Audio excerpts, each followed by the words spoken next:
Well. Good morning. No, not good morning. Good evening, West Ham fans. Let's try and predict the starting 11.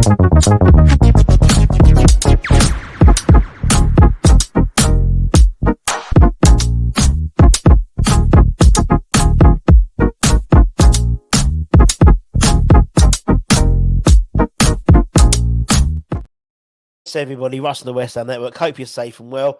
Hope you're enjoying your Betwixtmas, which I've heard it's called. The bit in between Christmas and New Year. We don't actually know what day of the week it's. It's a Thursday, by the way. I've been to go out on Friday. But regardless of what day of the week is, it's the 28th of December. We're playing Arsenal at the Emirates, and I'm shitting myself about the game. I really am. Usually, I'm a picture of positivity, but not about tonight. It's the perfect storm. It's a perfect storm for me. Arsenal are riding high in the league. We are playing all right at home, but away from home we're a different beast. When we get hammered, it's always away from home. The last two games we've conceded 10 goals away from home. We play an inform Arsenal side, and yes, they've got a couple of people out. They've got Havertz out, which is a big loss to them because obviously he's hit a bit of form. They've got a few players out injured. Tomiyasu, Partey, Vieira, and obviously Tim's been out for the whole season anyway. But yeah, I'm not as positive as I usually am, to be honest. Any other side, probably from Arsenal and Man City, and Liverpool, I'd probably say we've got a chance. But at the moment, away from home, we're a totally different beast. Team news. Anton covered this in the Dave Moyes press conference yesterday, but all we know is actually there's potential free out, but one of us, Maxwell Cornet, doesn't actually count. We know that Antonio isn't ready yet. He's been playing on the grass, but he isn't ready. He was earmarked as potentially being fit for the 28th when he was injured, but it seems that maybe it's a week or so. Maybe he'll be back for the Brighton game potentially within the squad. And Naif as well, who's suffering from obviously the flu, and will have a late decision made on him. I think, in all honesty, I gave him an injustice, if that's the right word. I did a morning show speaking about some of the players wanting to leave West Ham and the manager as well, in terms of what allegedly he's been saying to his confidants, and I sort of had a bit of a rant about Naif again. Maybe in retrospect, or maybe I did him a disservice. Not an injustice, a disservice. That's the word. But there was a lot of parallels to the World Cup. He had a horrific injury at that Rangers game, and he got back in time just to end up playing the whole World Cup basically, and despite not playing much at all for West Ham. And it seems that with the Afcons coming up in 3 weeks' time, 2 weeks' time, he's this flu has been carrying around a little bit too long. If he doesn't play tonight and say he's not fit for the Brighton game, the likelihood is he won't play for the Bristol City game, and then that's probably it, isn't it? Before the Afcons. So yeah, maybe I'm doing him a disservice. But anyway, as we try and do a few hours before kickoff, we try and predict the 11. And for this, I'm assuming that Nayoff isn't going to be fit, and they won't play him for that. And I think it's relatively simple, in all honesty, with that as an assumption. So for me, if I can find my little cursor, where's my cursor gone? Where's my bloody cursor gone? Where is it? Where's the bloody the cursor? Has the cursor disappeared? Anyway, what's going on? My cursor's just completely disappeared. No, no, no. Right. We're there. We're there. I think we're there. I think we're there. Sorry about that. Computer decided that the little arrow wanted to disappear.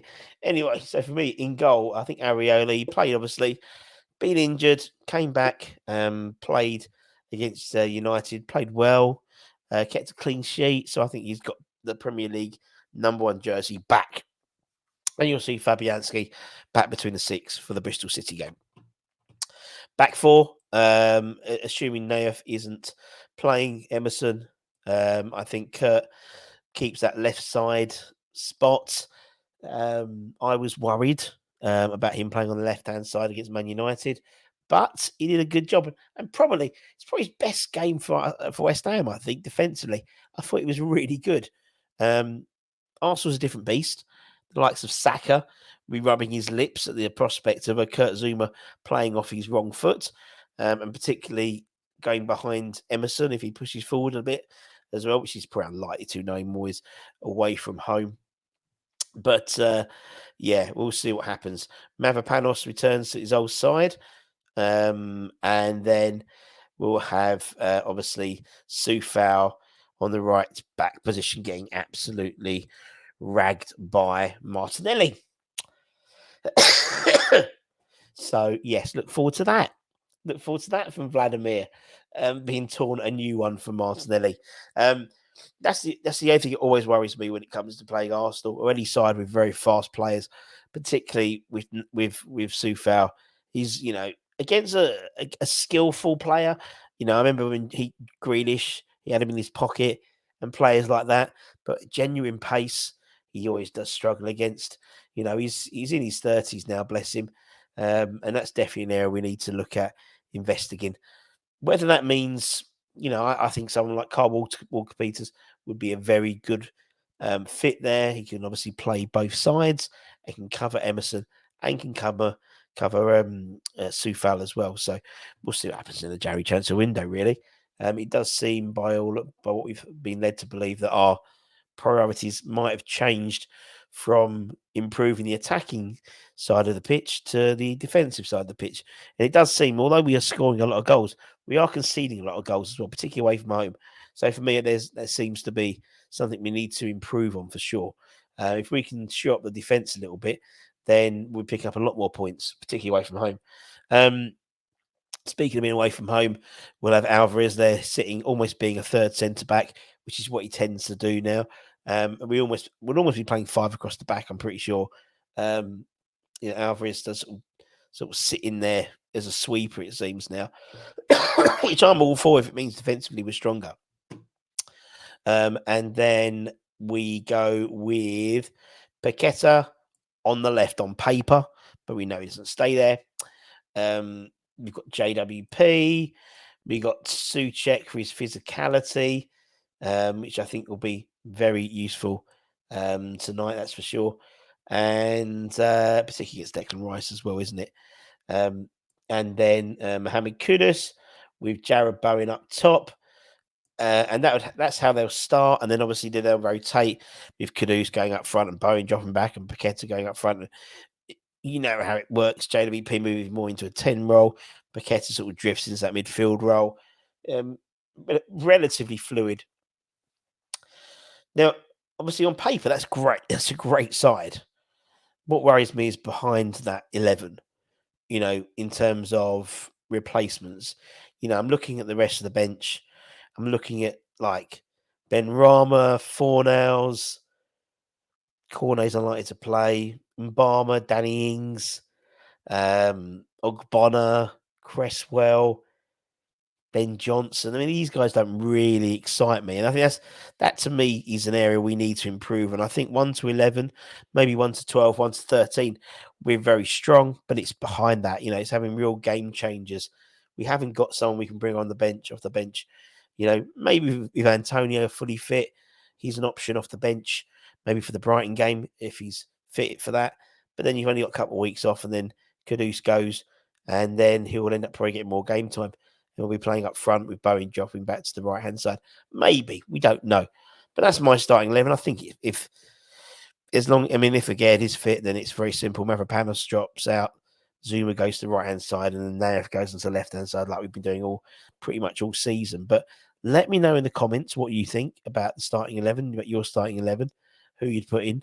Would you mix it up? Would you play a different formation? I don't think Moyes will do anything differently.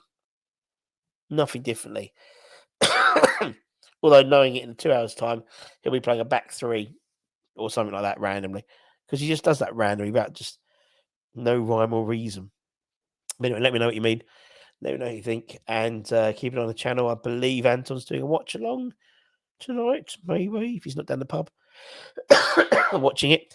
Anyway, until then, we'll hopefully have the ratings tomorrow and a decent performance, maybe some points. Who knows? Stranger things have happened at sea. Take care, stay safe, stay warm, stay humble, keep the faith, my friends, and come on, you bloody irons. Bye.